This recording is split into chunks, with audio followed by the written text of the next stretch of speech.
makro. Nah, presentasi ini judulnya itu perekonomian terbuka. Nah, pertama yaitu slide pertamanya sendiri aku akan membahasnya terlebih dahulu, yaitu perkenalannya ya. Perekonomian terbuka merupakan sistem ekonomi yang melakukan hubungan ekonomi dengan negara lain melalui kegiatan perdagangan internasional, investasi, dan kerja sama ekonomi. Dalam era globalisasi sendiri, hampir semua negara menerapkan sistem perekonomian terbuka untuk memenuhi kebutuhan masyarakat dan meningkatkan pertumbuhan ekonomi. Selanjutnya definisinya, yaitu perekonomian terbuka adalah sistem ekonomi yang memberikan kesempatan kepada seluruh negara atau suatu negara untuk melakukan transaksi ekonomi dengan negara lain. Sepertinya kayak transaksi tersebut meliputi ekspor, impor, dan investasi asing dan kerjasama ekonomi internasional. Terjadi arus barang, jasa, dan modal antar negara. Selanjutnya itu menurut para ahli sendiri, Adam Smith, perdagangan internasional dapat meningkatkan kemakmuran negara, sedangkan David Ricardo sendiri, yaitu negara memperoleh keuntungan melalui spesialisasi produksi. Nah, kita akan masuk dari ciri-cirinya sendiri, yaitu ciri-ciri perekonomian terbuka itu ada apa aja sih? Adanya kegiatan ekspor dan impor, menggunakan mata uang yang asing dalam transaksi internasional, terjadinya arus barang, jasa, dan modal antar negara, adanya kerjasama ekonomi internasional dipengaruhi dengan kondisi ekonomi global. Apa aja sih tujuannya?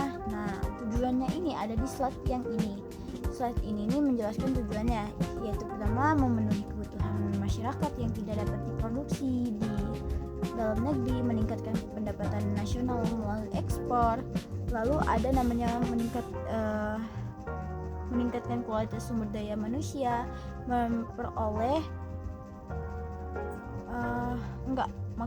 memperluas pasar produk dari negara hingga ke luar negeri. Ada juga membuka lapangan pekerjaan baru, mempererat hubungan diplomatik antar negara, meningkatkan pertumbuhan dan pembangunan ekonomi. Itu adalah tujuannya. Sedangkan form of open economy itu ada 4: ekspor, impor, investasi asing, dan kerjasama ekonomi internasional. Kita akan bahas satu-satu dari ekspor dulu ya. Ekspor itu kegiatan menjual barang atau jasa ke luar negeri. Contohnya sendiri ekspor kopi Indonesia ke Amerika Serikat, ekspor kelapa sawit di India. Nah, sedangkan impor kegiatan membeli barang atau jasa luar negeri. Contohnya impor mesin industri dari Jepang, impor elektronik dari Cina. Lalu ada namanya investasi asing, penamaan modal dari luar negeri ke dalam negeri. Contohnya perusahaan asing membangun pabrik di Indonesia. Yang itu adalah investasi asing. Yang terakhir adalah kerjasama ekonomi internasional. Nah, kerjasama internasional ini maksudnya adalah kerjasama ekonomi antar negara untuk mencapai tujuan bersama. Contohnya seperti ASEAN, APEC, dan WTO. Selanjutnya di slide berikutnya yaitu tentang faktor-faktornya apa aja sih? Ada internal dan eksternal, serta ada dampak globalisasinya juga loh. Nah, dari internal sendiri, perbedaan sumber daya alam, keterbatasan produksi dalam negeri, keinginan memperoleh keuntungan, kebutuhan teknologi modern, meningkatkan kualitas produk nasional sendiri. Nah, itu adalah dari faktor internal. Sedangkan eksternal, kemajuan teknologi, komunikasi, dan transportasi. Lalu ada globalisasi ekonomi dunia, hubungan diplomatik yang baik, perkembangan perdagangan nasional, adanya organisasi ekonomi internasional, serta dampaknya sendiri itu seperti hubungan ekonomi antar negara menjadi semakin cepat dan mudah.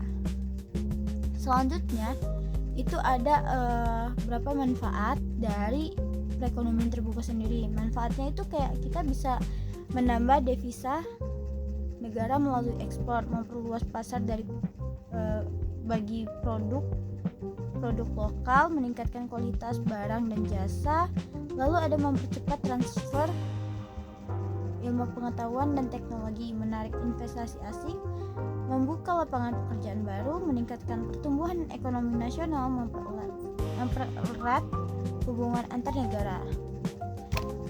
Nah, selanjutnya itu ada beberapa negatif ya dari perekonomian sendiri. Itu selain memberikan manfaat, ini juga ada yang namanya negatif. Nah, negatifnya ini dari perekonomian terbuka sendiri yaitu adanya produk lokal kalah bersaing dengan produk impor, ketergantungan barang luar negeri, lalu terjadinya pengangguran jika industri lokal tutup. Nah, lanjut ada namanya krisis ekonomi global dapat mempengaruhi ekonomi nasional, nilai tukar mata uang yang mudah berubah, dan kesenjangan ekonomi semakin besar. Jika terlalu banyak impor barang murah, maka industri kecil dalam negeri dapat mengalami kerugian. Contoh-contohnya apa aja sih? Nah, contoh-contohnya ini, Indonesia merupakan negara dengan sistem perekonomian terbuka. Contoh kegiatan ekspor, kelapa sawit, batu bara, kopi, dan tekstil karet. Lalu ada namanya contoh impor. Nah, contoh impor ini seperti mesin industri, kendaraan bermotor, barang elektronik, bahan baku industri. Mitra perdagangan Indonesia itu seperti China, Jepang, Amerika, Singapura, dan Korea Selatan.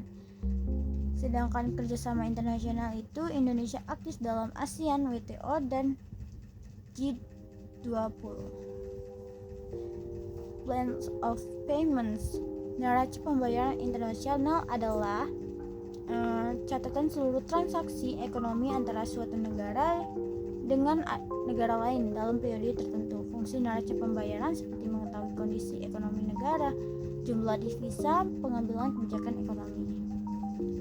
Komponen neraca pembayaran yaitu ada neraca perdagangan, jasa, terus modal, devisa, surplus dan defisit.